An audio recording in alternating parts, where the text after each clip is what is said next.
Morning Consult just released an update to their approval rating tracker for all 50 U.S. governors, so let's fill out the 2026 map with these new numbers in mind. There are 36 gubernatorial races on the ballot in next year's midterms, with Democrats and Republicans each defending 18 seats, including contests in nearly every key presidential battleground. 17 incumbent governors aren't running for re-election, either due to retirement or term limits. Among them is Democrat Laura Kelly in Kansas, leaving her party extremely vulnerable in a state Donald Trump carried by 16 points just last November. Democrats will also have to defend the open seats of Tony Evers in Wisconsin and Gretchen Whitmer in Michigan, two of the three core Rust Belt battlegrounds that Trump narrowly flipped from blue to red in 2024. Republicans, meanwhile, will be playing defense in the swing state of Georgia, where Brian Kemp is term limited. Let's start by filling in the map with the races currently considered safe for each party. For Democrats, that begins with California, where Governor Gavin Newsom is stepping down after 2 terms. Kamala Harris just announced that she will not run for the top office in her home state, opening up the field to a laundry list of aspiring Democrats. Ultimately, the Golden State is solidly blue, as Republicans simply don't have a strong enough bench to make this race competitive. Similar story in Colorado. Incumbent Jared Polis is also term limited, but Colorado has trended further left than any other state over the last decade. Each of the major forecasters rates the contest as solid D, and I agree. Elsewhere, Democrats have incumbents running for re-election in Oregon, where I'm shifting my rating from likely to solid, as Tina Kotek's net approval rating has climbed to +11, up from +5 in the previous edition. Also in the solid column are Hawaii, Illinois, Maryland, Massachusetts, and Connecticut. All 5 states have backed Democrats by double-digit margins in every presidential election this century, and each of these governors currently enjoys strong approval ratings. That's not quite the case in Rhode Island, where Democratic Governor Daniel McKee holds a net approval of just +5%, with 45% of voters approving and 40% disapproving, ranking him among the 5 least popular governors in the country. That leaves him vulnerable to a competitive primary and potentially a competitive general election, with Sabato's crystal ball shifting their race rating to likely Democrats. Still, as is often the case in institutionally blue states like Rhode Island, Republicans probably won't field a strong enough challenger to take advantage. It's also worth noting that the 2026 cycle should be relatively favorable for Democrats. Historically, the party out of power in the White House tends to perform well in the first midterm, and this will be the first major national election since President Trump returned to office. So that locks in 9 safe governorships for Democrats this cycle, bringing their total to 14 when you include the 5 states where no gubernatorial race is taking place. On the Republican side, they should easily hold Idaho, South Dakota, Nebraska, Arkansas, Texas, and yes, even deep blue Vermont. Incumbents are running for re-election in each of these states, and with the exception of Vermont, they were all carried by Trump by double-digit margins in 2024. Vermont, of course, is as blue as it gets. But Republican Governor Phil Scott has consistently ranked as America's most popular governor for several years now, with 72% of his constituents approving of his job performance. He won re-election last November by more than 50 points, even as Kamala Harris carried Vermont by 32 points.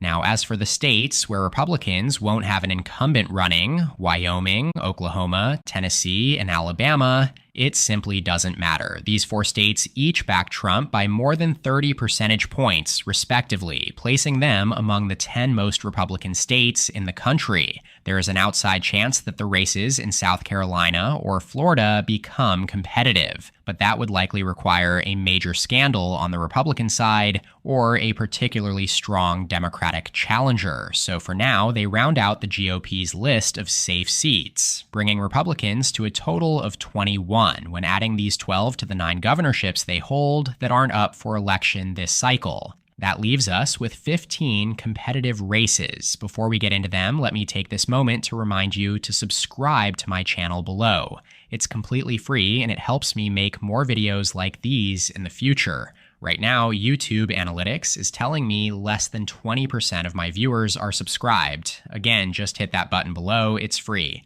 Thanks so much. Let's continue on with our likely states, defined as those with a strong lean toward one side, but where an upset is possible. First up, New Hampshire. Like its neighbor Vermont, the Granite State elects its governors every 2 years, and those races tend to lean more Republican than its federal contests. New Hampshire has voted for the Democratic presidential nominee in 6 consecutive elections, yet newly elected Republican Governor Kelly Ayotte is a strong incumbent. She significantly overperformed expectations in 2024, winning the governorship by 9 points, even as Kamala Harris carried the state by 3. All 3 expert ratings currently have New Hampshire as at least likely Republican, and I'm inclined to agree, as we await to see whether Democrats manage to field a strong challenger. The other 2 likely Republican seats are in Kansas and in Alaska. Kansas, notably, would be a flip. Trump won the state by 16 points in 2024, making it the GOP's top pickup opportunity on the entire map. Term-limited Democratic Governor Laura Kelly originally flipped the office from red to blue in 2018, riding a national blue wave and widespread backlash to former Republican Governor Sam Brownback's deeply unpopular tenure. She then managed to win re-election in 2022, thanks to strong personal approval ratings and the momentum from that year's abortion rights referendum. But with Kelly off the ballot, Republicans are extremely well positioned. Both former Governor Jeff Colyer and Secretary of State Scott Schwab have emerged as strong early contenders, and as of now, regardless of who emerges as the nominee, Republicans are favored with a 76% chance of winning per Kalshi's prediction market. As always, I'll leave a link in the description and comment section below for you to make your own predictions on Kalshi as well. Personally, I wouldn't be surprised if Kansas moves closer to safe Republican as we approach Election Day. In Alaska, Republican Governor Mike Dunleavy is term limited, and Democrats' chances of flipping the seat rest almost entirely on whether former Congresswoman Mary Peltola decides to run. The latest reports suggest Senate Minority Leader Chuck Schumer is trying to recruit her for a Senate bid instead. If that happens, Republicans would hold a clear advantage in the governor's race, likely with Lieutenant Governor Nancy Dahlstrom as their nominee. But if Peltola chooses the governor's race over the Senate, an upset is very possible, especially if signs of a broader national blue wave start to take shape. Now shifting to the likely blue column for the Democrats, in Minnesota, incumbent Governor Tim Walz is expected to seek a third term, fresh off his national exposure. He's not the strongest incumbent on the map from an electability standpoint, but holding the office still gives him a clear edge in a state that's been as reliably blue as any in modern political history. The dynamics are nearly identical in the state of Maine and in New Mexico, where both Democratic incumbents are term limited. In Maine, Democrats have 4 relatively high-profile candidates in the running, and all 4 would be favored to hold the seats. Then in New Mexico, former Congresswoman Deb Haaland, who served as Joe Biden's Secretary of the Interior, is expected to win the Democratic nomination. The Republican field is a lot more open, but Haaland would be heavily favored over any of them. Despite being quite different demographically, New Mexico and Maine have followed strikingly similar voting trends in recent cycles. Kamala Harris carried Maine by 7 points and New Mexico by 6. 4 years earlier, Biden won Maine by 9 and New Mexico by 11. Both the Cook Political Reports and Sabato's Crystal Ball give these races a likely Democrat rating at this point.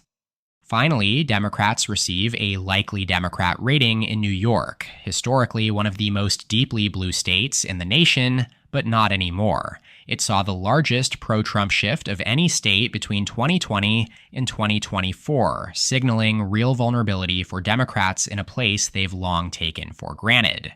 Governor Kathy Hochul, already among the 10 least popular governors in the country, now faces mounting pressure from within her own party. Her lieutenant governor, Antonio Delgado, has entered the race to challenge her in the Democratic primary. Though based on early polling, Hochul appears likely to secure the nomination.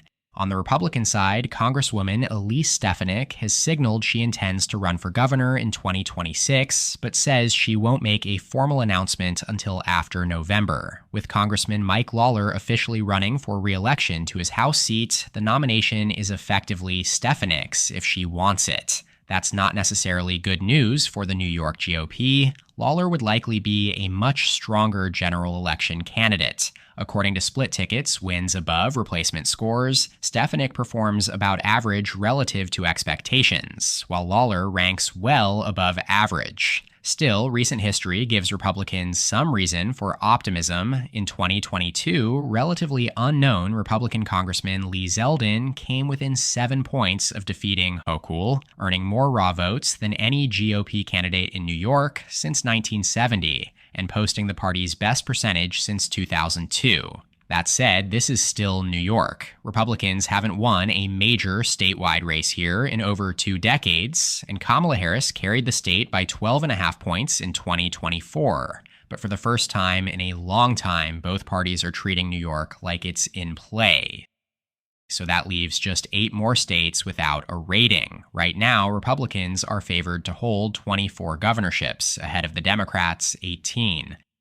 Let's go through the lean states, starting with Iowa, where incumbent Kim Reynolds is retiring. That would normally pose a problem for Republicans, except Reynolds is actually the most unpopular governor in the country, and by a wide margin. Morning Consult's latest tracker shows just 42% of Iowans approve of her job performance, while 49% disapprove. That net -7 approval rating is 9 points lower than any other governor in the country. So in a way, Reynolds stepping aside might actually be a blessing in disguise for Republicans, especially considering Democrats are likely to nominate a very strong candidate in State Auditor Rob Sand, still the only Democrat to win a statewide election in Iowa this decade.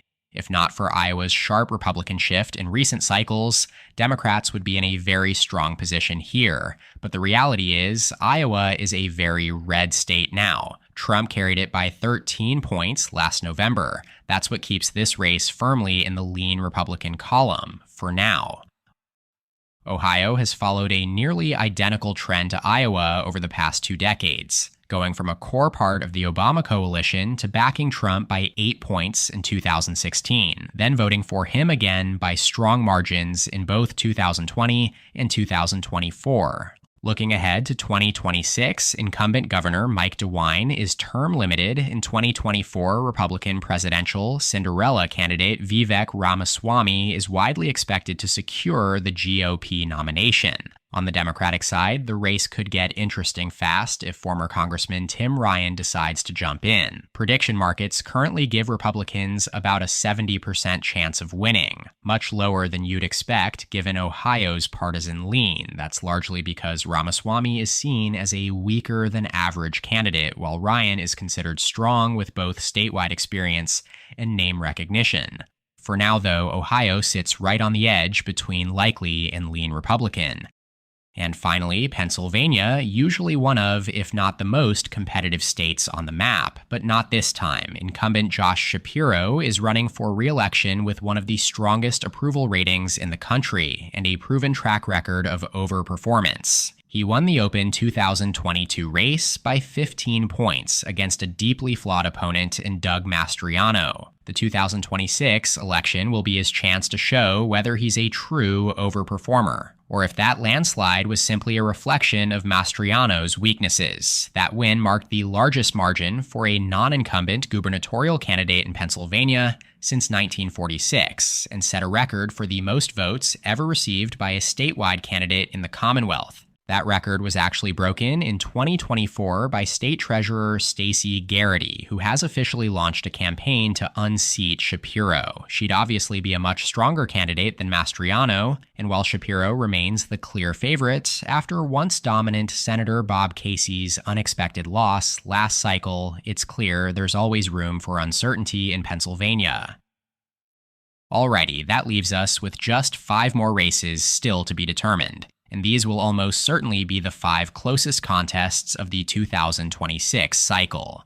Starting in the Rust Belt, we've got Michigan, with Democratic incumbent Gretchen Whitmer term limited. This race is shaping up to be one of the most competitive in the country. Secretary of State Jocelyn Benson appears to have the inside track for the Democratic nomination, and she'd be a strong general election candidate. Meanwhile, the best news Republicans have gotten all cycle is still when Congressman John James announced his bid for governor back in April. James is about as strong of a general election candidate as Republicans could hope for in Michigan, effectively neutralizing the advantage Democrats would usually have as incumbents in a state with a roughly even partisan lean. That said, there's a major third-party wildcard here, independent Mike Duggan, the mayor of Detroit since 2014. Duggan is a rare example of a big city mayor with high approval ratings, and his statewide name recognition alone gives him a solid base of support. Right now, he's pulling in around 20% of the vote across the 4 polls that have tested a 3-way race between Benson, James, and Duggan. Benson has led in all 4, but by 5 points or less in each of the last 3. All 3 major forecasters have the race rated as a toss-up, while the prediction market Kalshi gives Democrats a clear edge with about a 70% chance of winning. Personally, I've got Michigan in the tilt Democrat column. But make no mistake, this is basically a coin flip. Then there's Wisconsin, where incumbent Democrat Tony Evers just announced his retirement, a major blow to Democrats since he would have been a clear favorite for re-election. His lieutenant governor, Sarah Rodriguez, has already declared her candidacy, but several more prominent Democrats are still weighing a run, including former lieutenant governor and U.S. Senate candidate Mandela Barnes, Milwaukee County Executive David Crowley, and then Attorney General Josh Kaul, with Barnes being the only one of the 4 who would start the campaign with more than 50% name ID. On the Republican side, former Governor Scott Walker has declined to run, leaving Congressman Tom Tiffany as the biggest name so far to publicly express interest in the race. Wisconsin's partisan lean is about as evenly split as it gets. 5 of the last 7 presidential elections here were decided by less than a point, including each of the last 3. Trump most recently carried the state by just 0.8%. Even the last 2 U.S. Senate races were decided by less than a single percentage point. For now, I've got Wisconsin as a pure toss-up. I can't in good conscience give either party better than 50-50 odds with so little known about the final field. Now let's head down south to Georgia, with Republican Governor Brian Kemp term limited. This race, just like Michigan, is shaping up to be one of the most closely watched of the cycle. Georgia remains one of the most competitive states in presidential politics and continues to trend just slightly to the left of the national average. But when it comes to state-level races, the GOP still holds the edge. In the 2022 midterms, Republicans swept every statewide office, winning by margins ranging from 5 to 10 points. The party also maintains control over both chambers of the Georgia legislature. As for the 2026 governor's race, on the Republican side, Lieutenant Governor Burt Jones received President Trump's endorsement, effectively handing him the nomination over State Attorney General Chris Carr. On the Democratic side, former Atlanta Mayor Keisha Lance Bottoms is the biggest name in the field so far, but she's been out fundraised by State Senator Jason Estevez, who's currently favored according to the prediction markets. Former state executive Mike Thurmond also just announced a run, adding further uncertainty. Fundamentally speaking, Republicans hold a slight edge as the incumbent party. So for now, I'm placing Georgia in the tilt Republican column, though again, it's effectively a toss-up. All right, let's wrap things up in the Southwest with Nevada and Arizona. In Nevada, Republican Governor Joe Lombardo enters 2026 with a strong approval rating and plans to run for re-election, riding the momentum of a significant rightward shift in the state's politics. Trump carried Nevada by over 3 points in 2024, becoming the first Republican to win the state at the presidential level since 2004. Lombardo's own win in 2022, when he unseated then Democratic Governor Steve Sisolak, was one of the earliest signs that Nevada was trending red. Democrats' best shot is likely Aaron Ford, the state attorney general who officially announced his candidacy in late July. He's not alone in the field, though. Washoe County Commissioner Alexis Hill has also confirmed she's running. Republicans, of course, would welcome a contested Democratic primary, giving Lombardo a head start in both fundraising and messaging. Even without that advantage, I'd still give Lombardo the edge, as a well-funded incumbent in a state where momentum clearly favors the GOP. That said, if Democrats perform well nationally in 2026, Ford could absolutely ride the wave to victory in what remains one of the most competitive states in the country. Now on to Arizona, arguably the GOP's second-best flip opportunity after Kansas, following a hard shift to the right in 2024 when Trump carried the state by 5.5 points. Democratic Governor Katie Hobbs's approval rating is relatively unremarkable. She narrowly defeated Kari Lake in 2022, though Lake proved to be a deeply flawed candidate, a point she reinforced with her poor showing in the 2024 Senate race. This time, Republicans are choosing between Congressman Andy Biggs and former gubernatorial candidate Karen Taylor Robson. Both received co-endorsements from Donald Trump earlier this year. Robson would be the much stronger general election candidate, while Biggs could struggle statewide, considering he's one of the most conservative members of the House, and Arizona voters have consistently rejected far-right candidates in recent cycles. But it's Biggs who's leading, both in polling and the prediction markets. He's held a lead of more than 20 points over Robson in all 4 public surveys. That gives Hobbs a slight edge in my mind as I project Biggs to be a well below average candidate. So with that, I project Republicans to hold 28 governorships after the 2026 midterms, compared to Democrats' 21 with 1 toss-up. That reflects a net gain of 1 seat for the GOP, as they're very likely to flip Kansas. Otherwise, every other seat, apart from Wisconsin, is currently expected to stay with the incumbent party. That, of course, is almost certain to change over the next 16 months before Election Day. As always, drop your thoughts on this analysis in the comments below. Shout out to my channel members listed in the description. Don't forget to subscribe and leave a like if you enjoyed the video. Check out more of my content here, and as always, thank you so much for watching. I'll see you next time. EP out.